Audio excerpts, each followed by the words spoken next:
많이 주무셨습니까? 네. 오늘도 참으로 좋은 아침입니다. 오늘 이른 아침에 우리 하늘로서 내리는 생명의 능력을 우리 다 충만히 받는 한 시간 되시기 바랍니다. 아멘. 오늘 아침에는 잘하는 말씀으로 시작을 하겠습니다. 요한복음 17장 3절에 있는 말씀 우리 다 같이 한번 읽어보도록 하겠습니다. 17장 3절 다 같이 읽겠습니다. 영생은 곧 유일하신 참 하나님과 그에게 보내신 자 예수 그리스도를 아는 것입니다. 네. 정말 중요한 말씀 우리가 생각을 해봅니다. 영생은 곧 유일하신 참 하나님과 그를 보내신 자 예수 그리스도를 아는 것이 영생이다. 참 그렇게 이야기했습니다. 여러분, 안다는 것이 얼마나 중요하다는 것을 우리 어제 안식일을 통해서도 우리가 좀 생각을 했습니다.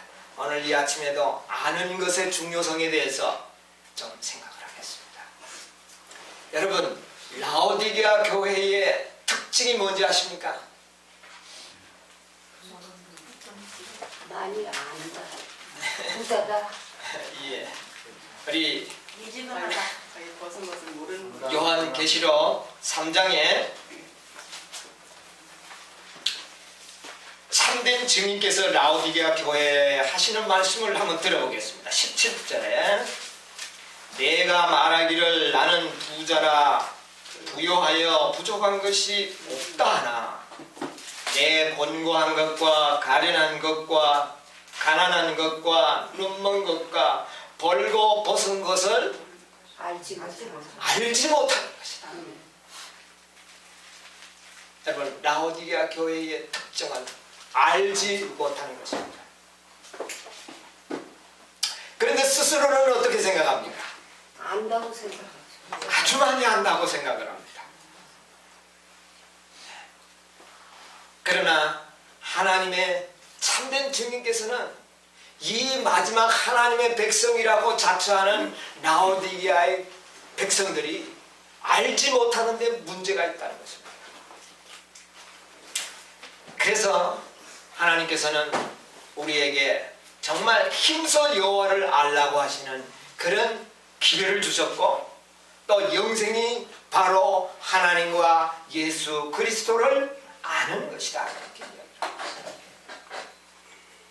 그래서 하나님께서는 우리에게 하나님이 어떤 분이신지를 알려주시기 위하여 누구를 보내주셨느냐 하면은 보혜사 성령을 보내주셨습니다. 보혜사 성령이 이 땅에 오셔서 하시는 일이 무엇입니까? 요한복음 16장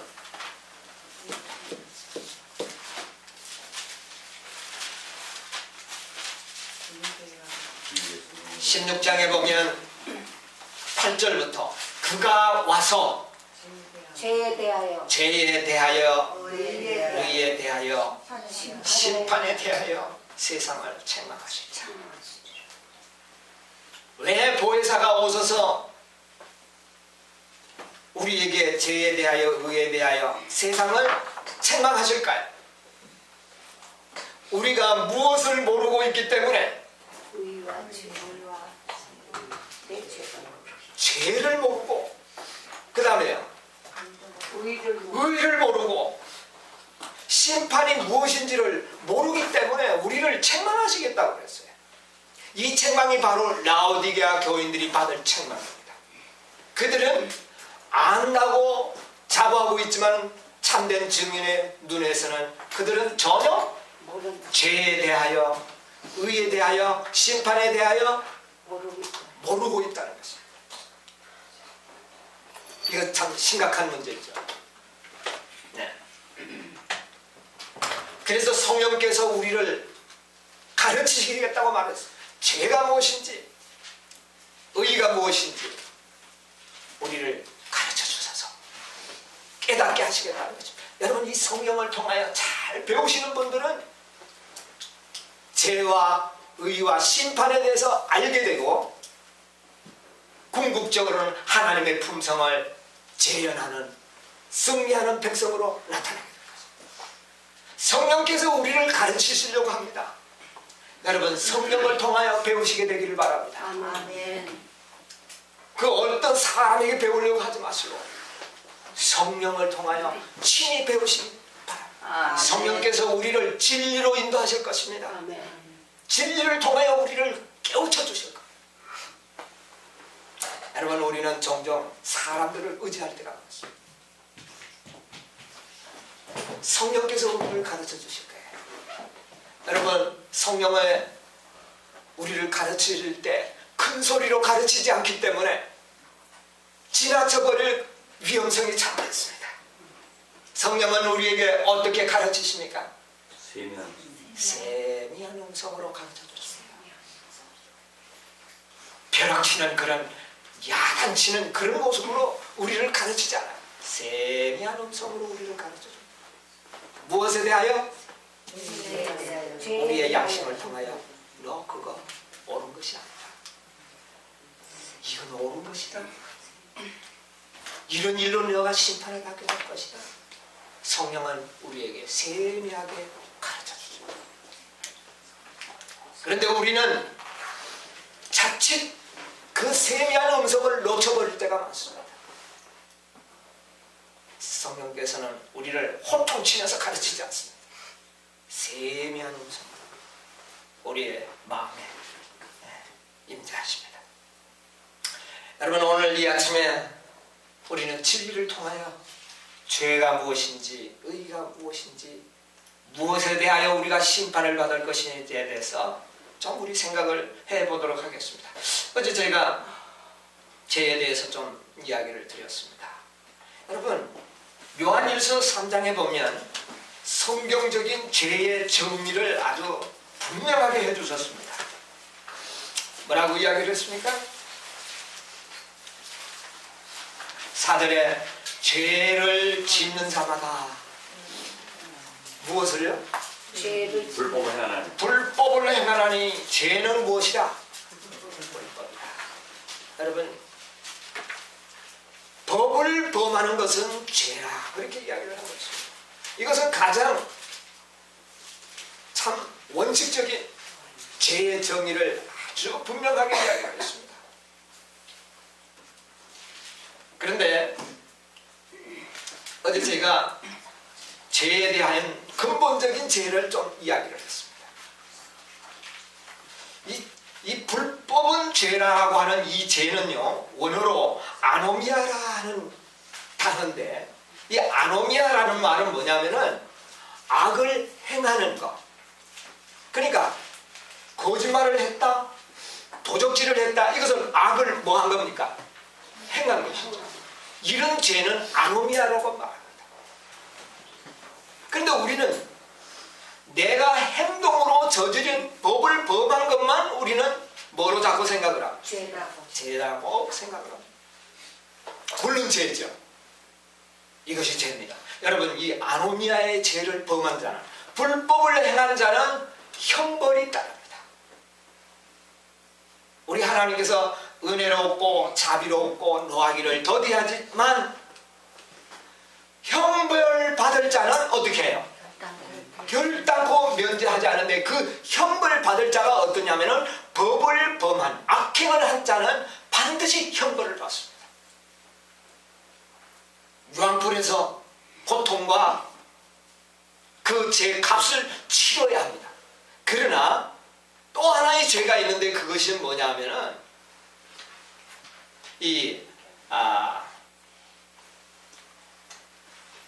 일반적인 죄는 원어 가운데 보면 하르마티아라는 말이 있습니다. 하마르티아. 이 죄는 악을 행한, 불법을 행한 죄가 아닌 근본적인 죄를 이야기합니다. 이 근본적인 죄는 내가 악을 행하지 않아도 내가 뭐를 가지고 있는 겁니까? 가지고 있는 것이에요. 내가 행하지, 내가 계명을 범하지 않아도 내가 근본적으로 가지고 있는 죄. 이것은 형벌은 없습니다, 여러분. 형벌은 없지만은 죄는 죄입니다. 그러므로 이 죄에서 구원함을 받지 못하면은 비록 형벌은 없지만은 뭐는 받지 못합니까? 구원은 받지 못합니다. 자, 이 의미를 분간하실 수 있겠죠. 그래서 우리는 이 하마르티아라는 말의 그 어원은 뭐냐면은 표적에서 어떻게 해요? 벗어난다는 것입니다. 이것은 내가 하나님의 그 생각과 벗어나면 이건 뭡니까? 이건 죄예요. 우리 범죄한 인간들은 근본 생각이 하나님의 생각과 어떻게 됐습니까? 벗어나 버렸어요. 그래서 우리가 행하는 모든 선이라고 하는 것까지 하나님이 보실 때는 그것이 다 더러운 뭐와 같다? 무대기와 같은 그런 것이라는 것입니다. 그래서 죄와 불법을 좀 구분할 줄 아는 백성들이 되었으면 좋겠습니다.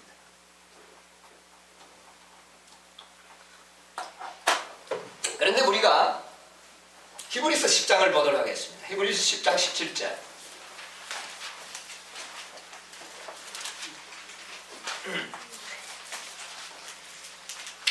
자, 16절로부터 보면 주께서 가라사대 그날 후로는 저희와 세울 언약이 이것이라 하고 내 법을 저희 마음에 두고 저희 생각에 기록하리라 하신 후에 저희 뭐와 저희 죄와 그 다음에 저희 불법 구분을 했습니까?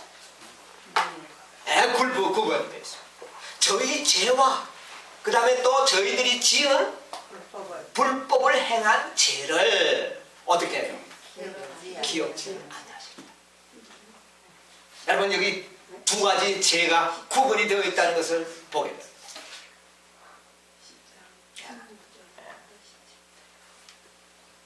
그 다음에 우리 로마서 4장의 7절에 있는 말씀도 하나 보겠습니다.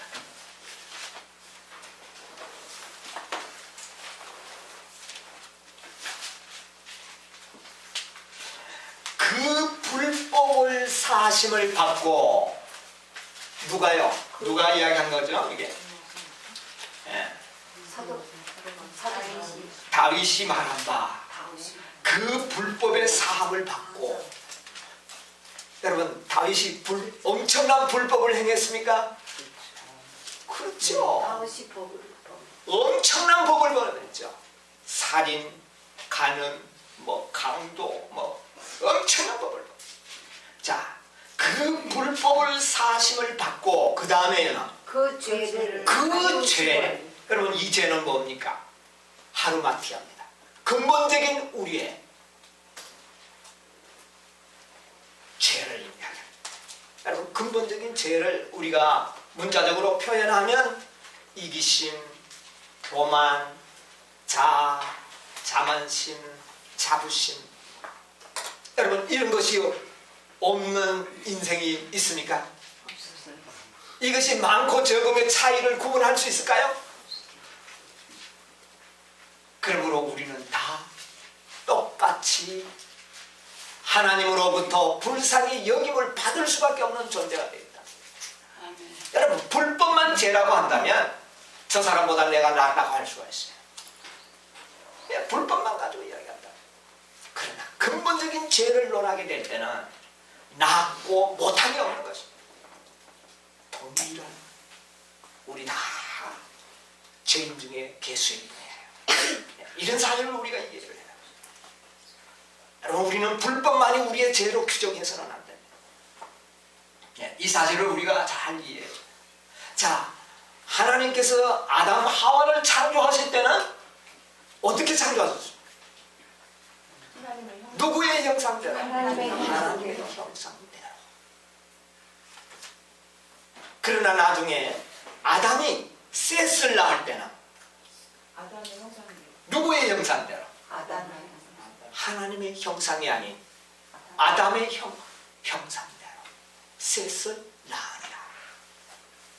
아담은 어떤 형상입니까? 이제 사람. 범죄한 사람. 사람이 그러므로 의인은 없나니 하나도 없다. 우리는 나으뇨?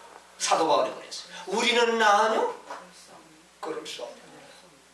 우리 다 같이 하나님 앞에 우리는 다 무엇이다? 죄인이다. 구원받아야 할 사람들이다. 여러분이요, 우리가 믿었다고 해서 우리가 나으뇨? 아닙니다. 다만 은혜를 받고 있을 뿐입니다. 은혜를 받고 용서받고. 모든 이 세상의 죄인들이 다 은혜를 하나님이 베푸셨지만 믿음으로 그것을 받고 받지 않는 차이가 있을 뿐이에요. 우리는 믿음으로 그 은혜를 어떻게 합니까? 받아들이고 있어요. 이런 차이가 있을 뿐이에요. 그래서 우리는 죄의 견념이 잘못되면 우리는 어느 시점에서 은근히 내가 의로워지게 됩니다. 내가 의로워지게 돼요. 내가 의로워지면 뭐가 점점 필요성을 느끼지 않습니까? 하나님의 은혜의 필요성과 그리스도의 필요성이 점점 내 마음에서 없어지고 그 다음에는 자기의 의가 나타나게 되는 것입니다. 우리가 자칫 우리 개혁하는 우리 성도들의 큰 위험성이 거기에 있습니다. 우리가 하나님의 율법을 잘 지킴으로 이제는 내가 마치 어떤 사람으로 의인으로 착각을 해버린 것입니다. 그래서 그 의가 자기의 의가 되어서 그 의를 의지하는 상태로 발전시켜 나가는 것이 사단이 하는 함정이에요. 사단의 함정. 그래서 성령께서는 우리에게 죄가 무엇인지를 근본적인 것을 우리에게 가르쳐 주셔서 항상 우리로 하여금 겸손한 상태에 하나님의 은혜가 머물러 있을 수 있는 그런 상태에 우리를 두려고 합니다. 우리 예수님이 이 땅에 오셔서 하신 모든 생애를 보십시오. 아무리 흉악한 불법을 범한 죄인이라도 예수님께서는 어떻게 대하셨습니까? 은혜를 베푸셨어요. 은혜를 베푸셨습니다. 왜? 은혜라는 것은, 하나님의 사랑이라는 것은 어떤 자에게 베풀어지는 것입니까? 사실은 은혜를 받을 자격이 없는 자에게. 자, 가늠한 여인이 잡혀왔습니다. 이 사람은 지금 뭐를 받을 자격이 없습니까? 은혜를, 사랑을 받을 자격이 없습니다. 그런데 하나님은, 주님께서는 그에게 뭐를 베풉니까? 은혜를 베푸. 이게 하나님의 품성이에요. 구약에는 하나님은 자비롭고 은혜로우신 분으로 나타났지만 신약에는 하나님은 무엇이라? 사랑이시다. 그 사랑의 속성이 바로 자비롭고 은혜로운 것이다. 그래서 우리는 하나님을 믿는 백성들은 항상 뭐를 해야 합니까? 자비롭고 은혜를 베풀 줄 아는 백성이 될 때에 누구의 백성입니까? 그런 사람이 하나님의 백성이 되는 거예요. 네. 그래서 우리는 우리의 모든 생각과 우리의 모든 개념은 하나님의 표적에서 다 벗어났어요. 그래서 이 표적을 다시 바로 세우는 일이 그렇게 쉬운 일이 아니에요. 누구의 가르침을 받아야 될까? 사람에게는 완전하게 배울 수가 없어요. 혹시 여러분이 저에게 도움을 권한다면 뭐 조금 도울 수는 있을는지 모르지만 도울 수가 없습니다. 그래서 저는 여러분 모두가 다 개개인으로 누구에게? 성령을 통하여 배우시게 되기를 바랍니다. 그분은 여러분들에게 아주 세미한 음성으로 매우 작은 일에서부터 큰 일까지 여러분을 가르쳐 주시고 계십니다. 그 일을 하시기 위하여 이 땅에 성령이 오신 것입니다.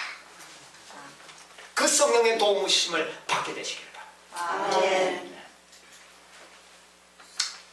여러분, 라오디게아 교회 백성들은 마지막 교회의 하나님의 백성으로 부름을 받고 택함을 받은 사람. 여러분, 제일교회의 특징이 뭡니까? 남은 백성의 특징이 뭡니까?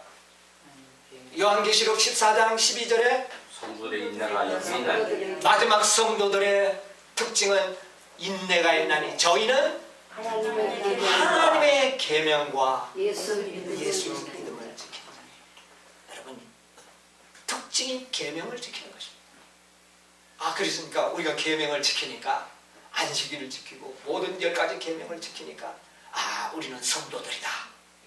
14. 여러분 그렇게 우리가 또 착각을 빠질 수가 있습니다. 여러분 이 법과 계명에 대해 율법과 계명에 대한 개념을 좀 알 필요가 있어요.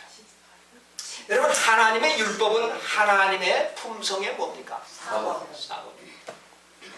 율법은요. 그런데 여러분 어떻습니까? 하늘에는 십계명이 있을까요? 법은 있어도 쉽게는 안 돼요. 하늘에는 십계명이 없습니다. 그러나 율법은 인간이 창조되기 전에도 있었습니다.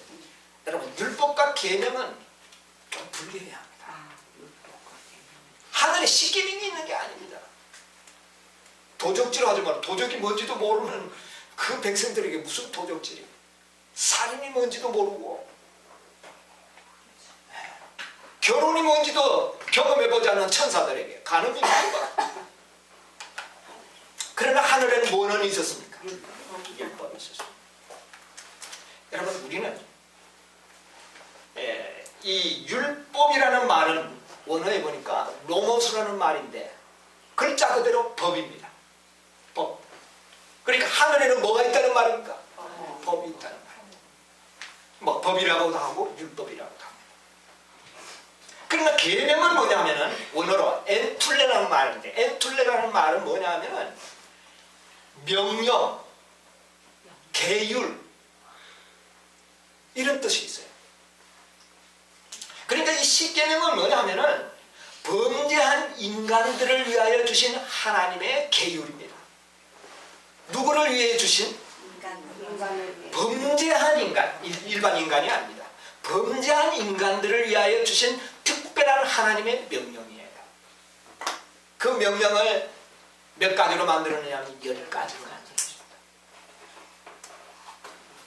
그래서 이 법 자체는 인간이 창조되기 전에도 있었지만 십계명은 범죄한 후에 범죄한 인류를 위하여 제정해 주신 계율입니다.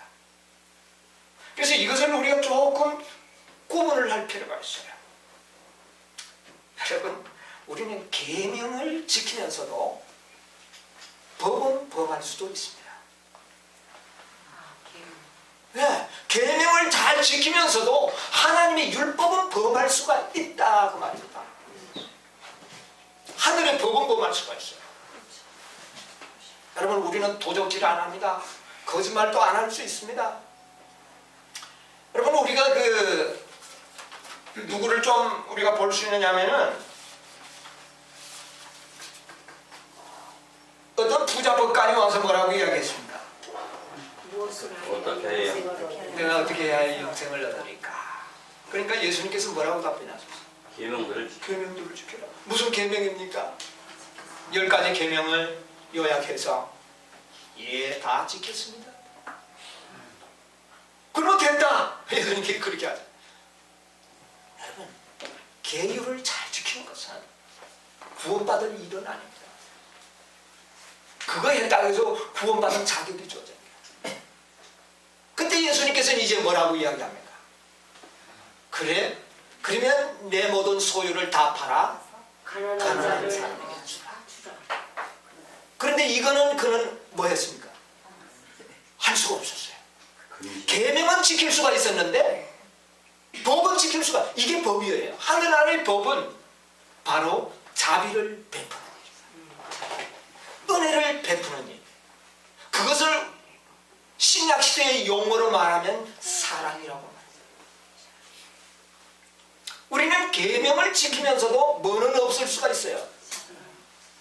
사랑은 없을 수가 있어요. 도적질은 안 하지만 사랑은 안 할 수가 있어요. 도적질 안 하는 것으로 율법을 지킨 것은 아닙니다. 계율은 지켰을는지 모르지만 율법을 지키는 것은 아니에요. 여러분, 계율이라는 것은 이 법도 율례 이런 법의 조항들은 다 무엇을 금지하고 안 하는 것으로 구성되어 있습니다. 누구를 위하여 만들었기 때문에 범죄한 악을 행하려고 하는 죄인들을 위하여 만들었기 때문에 모든 계율과 조항들이 못하도록 구조되어 있습니다. 이 계명들은 뭐 하지 마라, 뭐 하지 마라, 뭐 하지 마라, 이리 하지 마라, 저러지 마라. 그거 하면은 악이 되니까 못하도록 합니다. 그것은 하늘의 율법을 지킨 것은 아닙니다.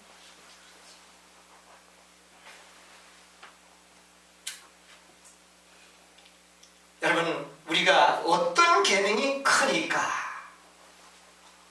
자, 우리는 그 마태복음 22장에 있는 말씀을 좀 보겠습니다. 36절에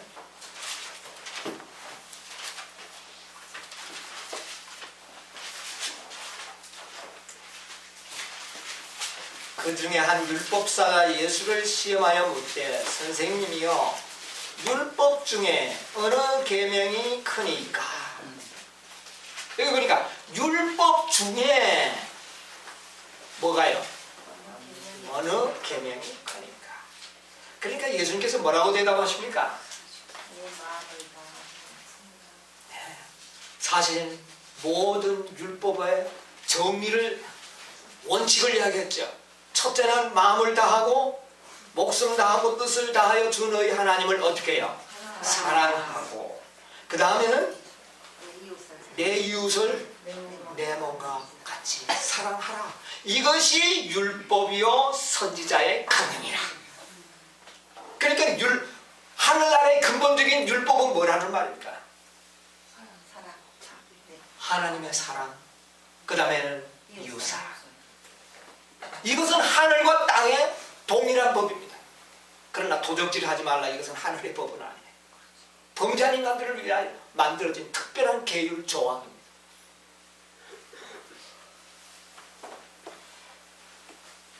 진정으로 계명을 지킨다는 것은 또 어떤 의미냐면 계명은 다 어디에서 나온 겁니까? 율법에서 나온, 사랑에서 나온 거예요. 그래서 마지막 하나님의 백성들은 정말 율법을 지키는 백성이 되어야 돼요. 그래서 우리가 계명을 지킨다, 율법을 지킨다는 이 개념이 그냥 단순히 뭐를 안 하는 것으로 율법을 지켰다고 생각하면 안 된다는 것입니다. 좀 더 우리는 적극적인 하나님의 사랑은 안 하는 것으로서 죄를 안 짓는 것이 아니라 마지막 심판은 무엇을 안 한 것으로 인하여 심판을 받는 것이 아니라 무엇을 하지 않았는가에 의하여 심판을 받는 것입니다. 여러분, 우리가 안 하는 것은 기본입니다. 하지 말아야 돼요. 이거는 불법이니까. 그러나 우리는 계율은 잘 안 하면서도 어떤 이웃이나 하나님을 사랑 안 할 수는 있다고 말입니다. 예, 나는 저 이웃을 내가 도적질 안 해. 죽이든 않아. 그러나 나는 그 사람을 뭐 안 할 수는 있어요. 이게 바로 하나님 앞에는 법을 범한 것이라. 이게 법을 지킨 것이 아니라.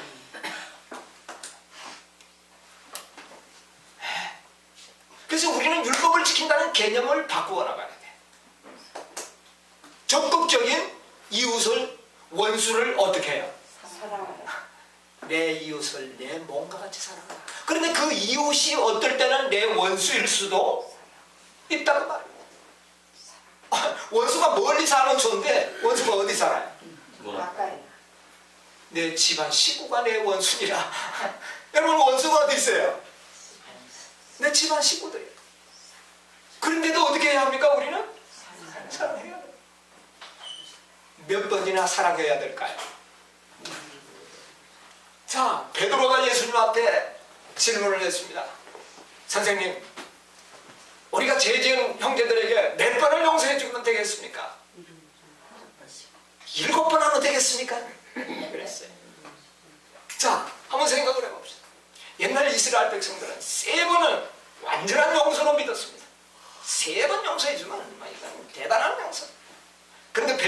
그럼 좀 더 은혜를 베풀어서 몇 번까지? 7번. 7이 완전수니까 7번까지 해주면 되겠습니까? 그리고 예수님께서 뭐라고 하셨어요? 7번이 아니라 70번씩. 70번씩. 7번씩 70번이라 그랬습니까? 70번씩 7번. 7번씩. 무제한적으로 하는 거죠. 이게 뭡니까? 이게 하나님의 뜻이라는 거예요. 무제한적으로 용서해. 이거는 사랑은 뭐가 없는 것이에요. 제한이 없는 것입니다. 사랑을 막을 수 있는 것은 아무것도 없어요. 아, 제한이 없다. 예. 어떤 죄인도 사랑을 받아야 하는. 왜? 은혜는 어떤 자에게 베풀어지는 것입니다. 죄인들에게. 받을 자격이 없는 자에게 베푸는 것이 은혜요. 그것이 하나님의 품성이기 때문에 하나님의 율법은 하나님의 품성의 무엇입니까? 사본이기 때문에 우리가 율법을 지킨다면 무제한적으로 그들을 뭐 하는 것입니까? 사랑하는 거죠. 이게 율법을 지키는 거예요. 선한 선생님이 내가 어떻게 하리야 영생을 얻으리까? 계명을 지키라. 잘했습니다. 여러분 바리새인들은요 율법을 잘 지켰습니다. 그런데도 사실은 스스로도 뭐를 느꼈습니까? 부족을 느꼈습니다. 그런데도 내가 무엇이 부족합니까? 예수님께서 네가 언제나 되고자 할텐데 내가 가진 모든 것을 팔아 어떻게 하라? 가난한 자. 은혜를 베풀어라. 사랑을 베풀어라. 사랑을 베풀어야 할 때에 베풀지 않는 것은 하나님이 보실 때 뭡니까? 죄. 뭐 사랑 안 했다고 지옥불에 안 들는지는 몰라도 죄는 죄입니다. 구원받을 수는 없어요. 네. 하늘나라 가는 사람들은 사랑을 베푸는 자들. 여러분 우리는 은혜라는 말의 의미를 깊이 생각을 하시기 바랍니다. 우리는 아주 본능적으로 은혜를 받아야 할 사람들을 우리는 미워하고 멀리합니다. 이게 우리의 본능이에요. 이게 하나님의 생각과 우리의 생각이 하늘과 땅처럼 다른 분야입니다. 그래서 우리는 정말 계명을 지키는 것은 계율을 지킬 때도 그 속에 뭐가 들어가야 합니까? 사랑이 들어가지 않으면 아무것도 아닙니다. 옛날 바리새인들이 시험 잘 내고 얼마나 법을 잘 지켰습니까? 예수님께서 뭐라 그랬어요? 서기관과 바리새인들의 의보다 더 낫지 아니하면 결코 하늘을 갈 수 없다. 바리새인과 서기관들은 자신들이 의로웠기 때문에, 죄를 몰랐기 때문에 자신들이 의로웠어요. 뭐를 잘 지켰습니까? 율법. 계율을 잘 지켰습니다. 그러니까 안 지키는 사람은 늘 뭐 했습니까? 죄인지. 사랑을 베푸고 은혜를 베풀어야 할 사람에게 뭐를 베풀었어요? 죄를 베풀고 심판을 베풀고. 적은 소자에게 한 것이 곧 누구에게 한 것이라? 나에게. 예수님을 정죄하는 것이에요. 아니 보통 죄가 아니죠. 우리가 진리를 잘못 오해하게 될 때 우리는 하나님의 의를 행하는 것 같으면서도 하나님을 욕보이고 있는 것이에요. 그래서 우리는 힘써 누구를 알아야 합니다. 여호와를.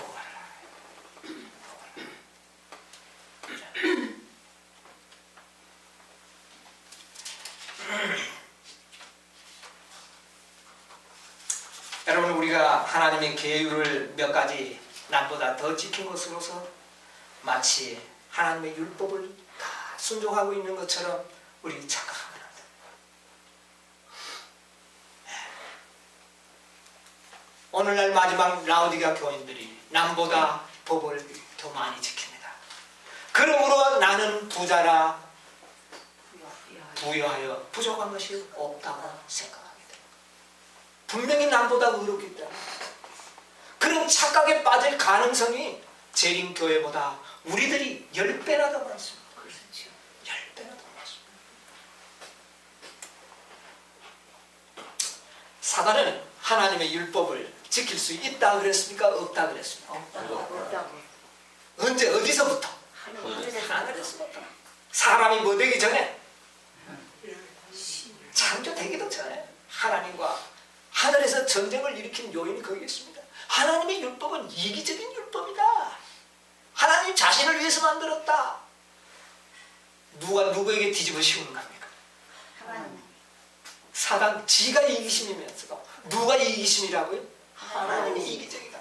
이렇게 그래서 삶이 벌어진 거예요. 그런데 예수님의 십자가를 통하여 하나님의 사랑은 이기심의 사랑이 아니요 이타적이고 정말 은혜로운 하나님이신 것이 증명이 되었습니다. 이제 사단은 자신의 말하는 그 사랑이 바로 무슨 사랑입니까? 이기심. 사랑. 이기심의 사랑. 표적에서 벗어나고 있어요. 여러분 이기심도 사랑입니다. 그런데 표적에서 벗어났어요. 그래서 사단은 자기가 하늘에서 하나님의 율법은 결코 지키지 못한다고 이야기를 했어요. 그래서 사단은 이 땅에 내려와서도 하나님의 백성들은 뭐를 지키지 못하도록 만듭니까? 하나님의 율법을 지키지 못합니다. 그 율법을 지키지 못하도록 하는 방법이 뭘까요? 사단이 하나님의 백성들에게 율법을 지키지 못하도록 하는 하나의 아주 좋은 지혜를 고안해냈습니다. 그게 뭔지 아십니까? 어떻게 하면 하나님의 백성들이 하나님 율법을 못 지켜? 여러분 제가요 근본적인 이런 우리의 죄를 이야기하니까 그렇다고 구원받을 자 없다. 하나님 율법 못 지킨다. 그렇게 이야기를 합니다. 어떻게 그 율법을 지킬 수 있느냐? 그것을 가능하게 하는 것이 뭡니까? 의를 아는 것입니다. 의를 아는 것입니다. 예수님의 의로 네, 의를 아는 것입니다. 의는 뭐보다 더 능력이 많습니까? 죄보다. 그래서 우리는 또 의를 알아야 돼요. 그리스도는 능력이 있습니다. 무엇을 이길 수 있는? 죄를 이길 수 있는. 이 사실을 우리는 믿고 있죠. 이 사실을 우리가 꽤 많이 배웠습니다. 그동안 우리는 죄에 대해서는 크게 우리가 세밀히 배우지 않았지만 의의 능력과 의가 어떻게 우리에게 이르러 온다는 사실은 잘 배웠습니다. 사단이 하나님의 백성으로 하여금 율법을 지킬 수 없다는 생각을 하도록 하기 위하여 매우 좋은 고안을 하나 만들어냈는데 그것은 이 시대의 소망에서 보면 좀 그것을 찾을 수가 있어요. 시대의 소망 29페이지 가운데 있는 말씀을 좀 보겠습니다.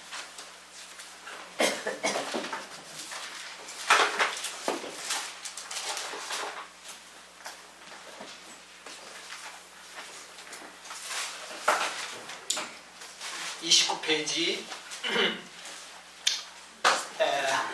오른쪽 단 위에서 한 7째 줄 유대인들은 하는 데서부터 보겠습니다. 유대인들은 하나님에게서 떠나자 제사제도에 대한 교훈을 많이 잊어버리게 되었다. 뭐를 잊어버렸다고? 제사 제도를 잊어버린 겁니까? 뭐를 잊어버린 겁니까? 교훈. 제도를 잃어버린 것은 아닙니다.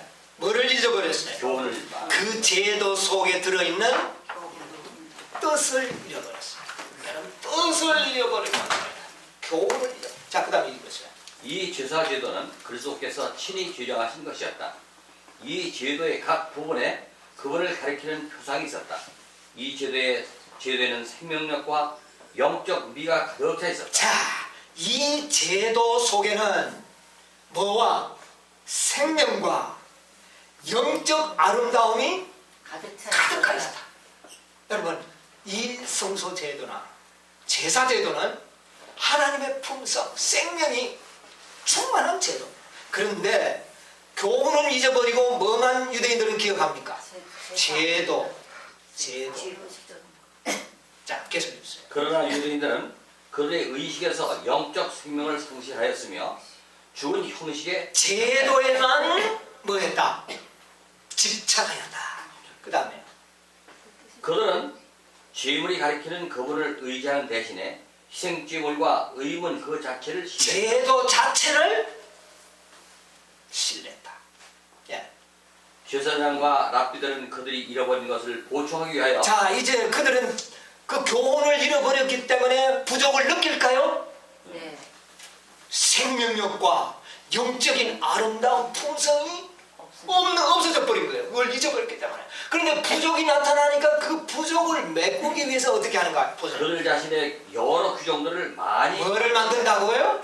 규정들. 법을 만든답니다. 야, 진짜 법을 만든. 왜? 이- 사람들이 아름답지 못해요, 자꾸. 그 뜻을 잊어버리니까.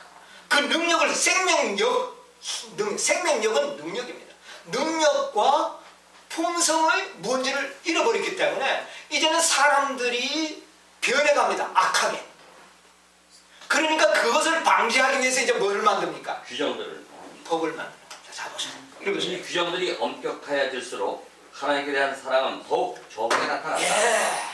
여러분, 법이 까다로워질수록 하나님의 사랑은 어떻게 된다고요? 없어 적게 나타납니다. 자, 또 계속 읽으세요. 그들은 자신들의 성결함을 의식의 다과로 측정하였으나 예, 이제 그들은 의로움을 무엇으로 나타내려고 그래요? 의식과 의식. 형식과 제도를 철저하게 함으로써 외형적인 것을 철저하게 함으로써 그는 성결을 보이려고 한다고 말입니다. 자, 보세요. 마음은 자만과 위선으로 가득 차 있었다. 이 마음은 위선과 자만, 교만, 이기심으로 가득 차 있으면서도 바깥에는 거룩하고 자비롭고 의로운 것처럼. 야, 잠깐 해보세요. 그들의 이러한 까다롭고 짐이 되는 교리들과 함께 율법을 지키기는 불가능하였다. 그러므로 법을 찾고 만드니까 법을 지키는 일이 가능합니까? 불가능. 불가능한 것입니다.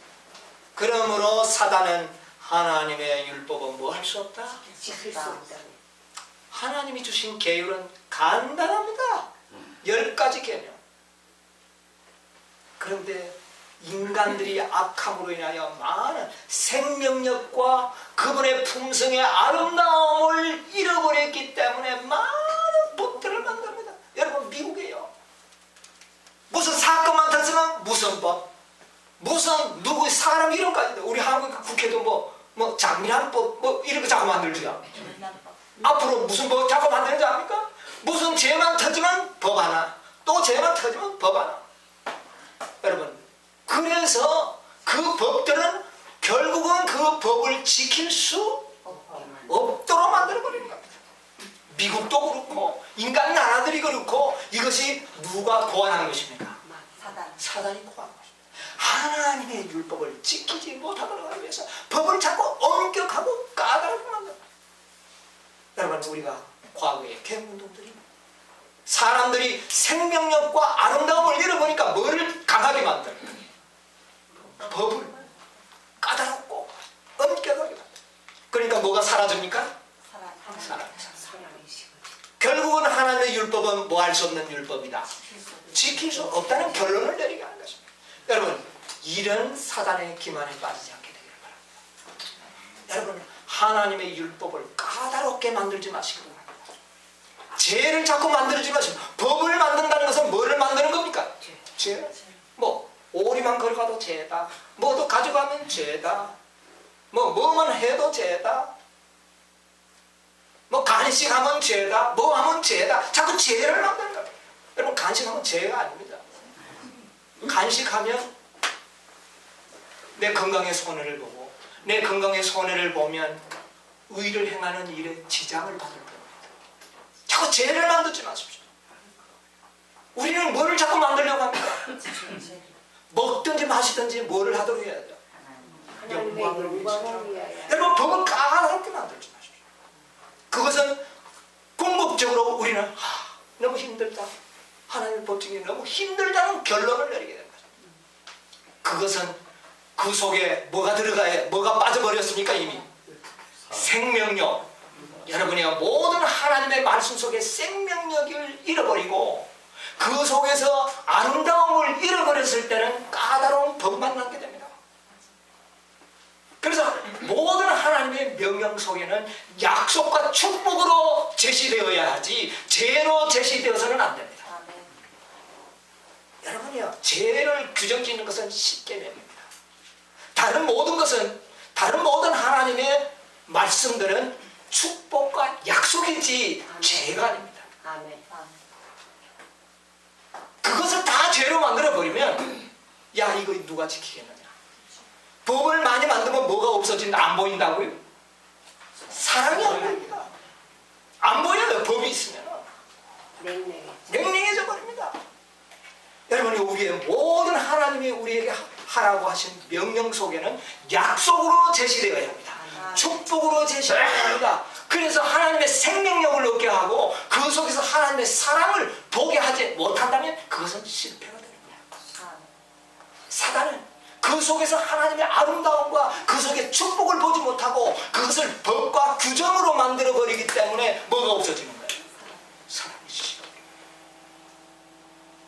여러분, 우리가 여기에 속으면 네. 사단이 바로 그렇게 했다고 그랬어요. 율법을 지키기는 불가능하였다. 하나님을 섬기고자 하는 자로서 랍비의 규례를 지키려고 힘써본 자들은 무거운 부담에 눌려 애를 썼다. 그들은 범민하는 양심의 가책으로부터 벗어날 수가 없었다. 여러분, 양심의 가책이 나를 스트레스를 줘서 살 수가 없습니다. 여러분이요, 하나님의 율법을 정죄와 이런 것으로 사용하지 말고 뭐로 사용하라? 알고있다. 그 속에 뭐를 보도록?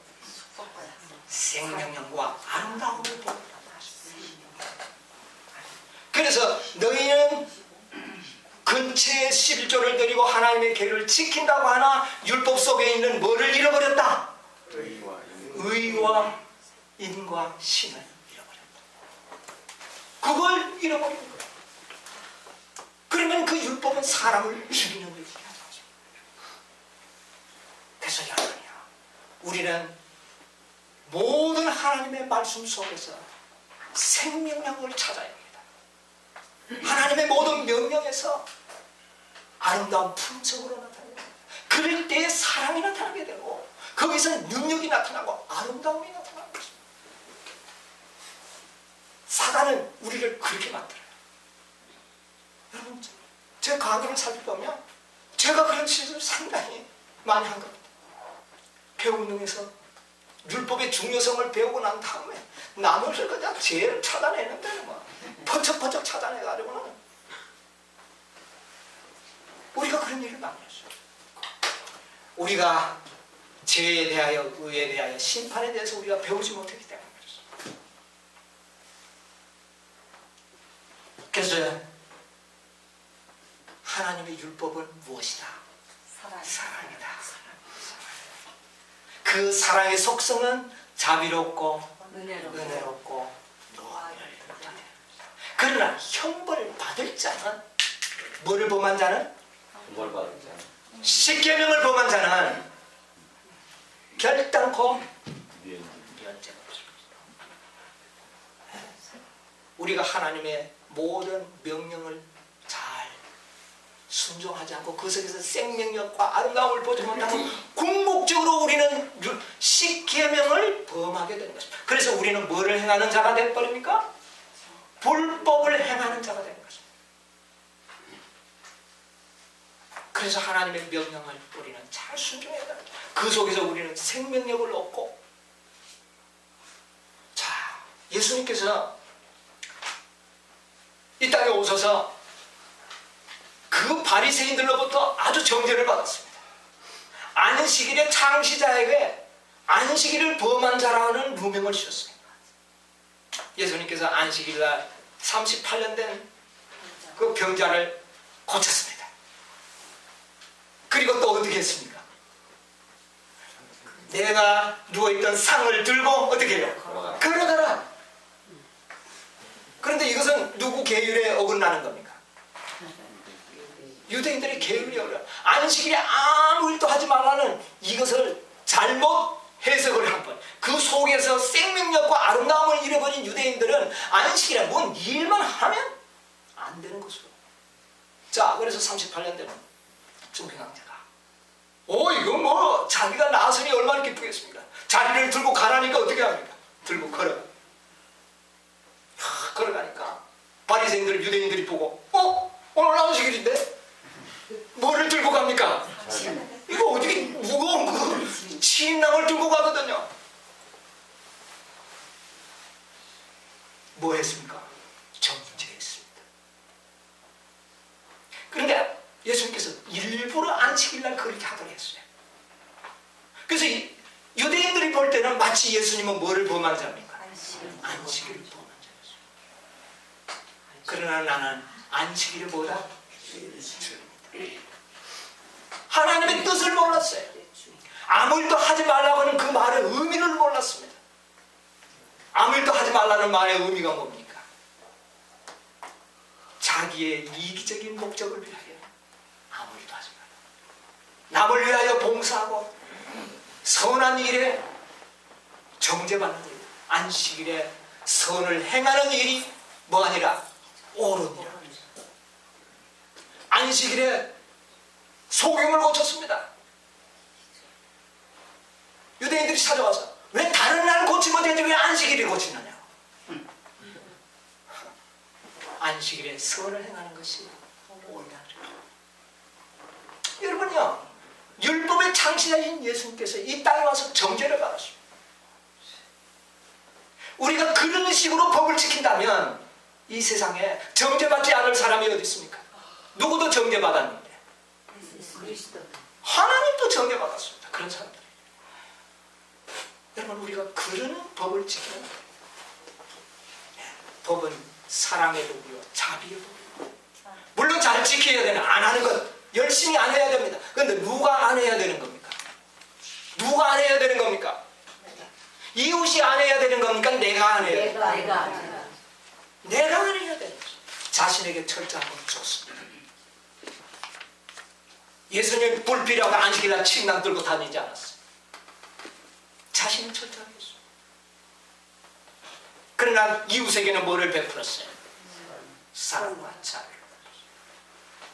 이것이 우리의 가르침입니다. 여러분, 속죄소가 뭡니까? 법궤 안에 뭐가 들어있었어요? 쉽게 들어있잖아요. 이 법이 들었잖아요. 근데 이 법은 뚜껑을 열면 그 법은 우리를 어떻게 했습니까? 다 죽여버렸어요. 그런데 그 뚜껑이 닫혀 있으니까 그 법에서 나오는 그 영광이 오히려 우리의 축복이 됐죠. 생명이 됐지 않습니까? 여러분, 법궤는 우리의 마음속에 닫혀 있어야 합니다. 무엇으로 닫혀 있습니까? 자비와 긍휼과 동정과 속죄서로 덮여져 있어야 돼요. 그때 사람들이 하나님의 영광을 보고, 그런데 우리는 마음의 자비의 뚜껑을 열어버리고 법을 나타낼 때에 다 사람을 죽여가지고, 이것이 사단이 하나님의 마지막 택한 백성을 속이는 방법이라는 것입니다. 이것이 사단의 방법이었습니다. 여러분, 하나님은 자비를 베풀어. 시간이 갔기 때문에 성경에 있는 한 말씀을 보고 말씀하겠습니다. 우리 마태복음 18장 보십니다. 어제 제가 여러 번 말씀드렸던 말씀인데 18장 23절